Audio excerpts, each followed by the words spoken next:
And finding out what's been happening in the area. As you know, our intelligence minister is there in the area. He's visiting it, David Mahlobo, and our reporter Mike Masinga is there, of course, and he's going to be talking. Well, he's spoken to him, and he's going to be monitoring the situation as it unfolds with pupils expected back at school, which they are. They had gone already from Monday, but unfortunately schooling had not resumed. But we now see that the mobile classrooms are there, and the pupils are trying to get into that area. So we'll be crossing to him very, very shortly. In fact, let's cross to him right now. Mike, when we last spoke, you had the minister with you. How is it looking? I mean, when we talk about the mobile schools, what are we talking about firstly in terms of these schools? And secondly, are we finding that now the pupils are actually getting back to learning?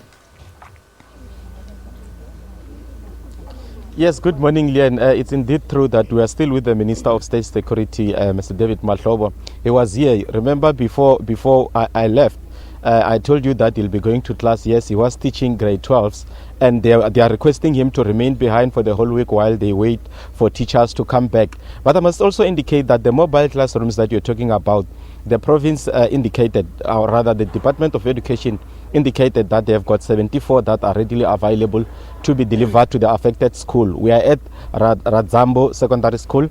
Learners and parents here are still waiting for the delivery of those mobile classrooms. But all in all, the department is looking at about 238 mobile classrooms that can assist all the affected areas. But learners here have indicated that since the gates are open and the minister is here and they've been assured of their safety, they are no longer going back home. They will remain here and learn for the better part of the day. Let me quickly bring them now before I come back to you, just to get their feeling about the fact that they have not been able to learn in the past few days. How do you feel about the fact that for 3 weeks now there's not been teaching at this school, but the minister is here today? It is painful for us school learners to not come to school because we can't study even at home. It's not good to study at home because there are many disturbance things. We want to learn here at school. It's been about 3 weeks now not going to school, and it is so painful to school learners, especially grade 12s. Yeah, and let me take from this side also. What do you feel about the fact that there's not been schooling here for such a long time now? It is hard because for us grade 12 we must have to make a plan so we can have to succeed. Because as you can see, the standard of school here, it is low. So the teachers must come back to teach us. Because us, if we can read the books and explain it ourselves, we cannot understand it well, because teachers are there so must make it understand well.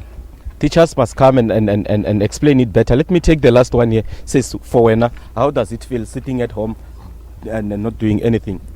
We feel very bad because we cannot understand when we are reading by ourselves, and it has been a long time we are staying at home for almost 3 weeks, and this week we are coming to school. We humbly urge the minister here to come the whole of this week until our teachers remains here at school.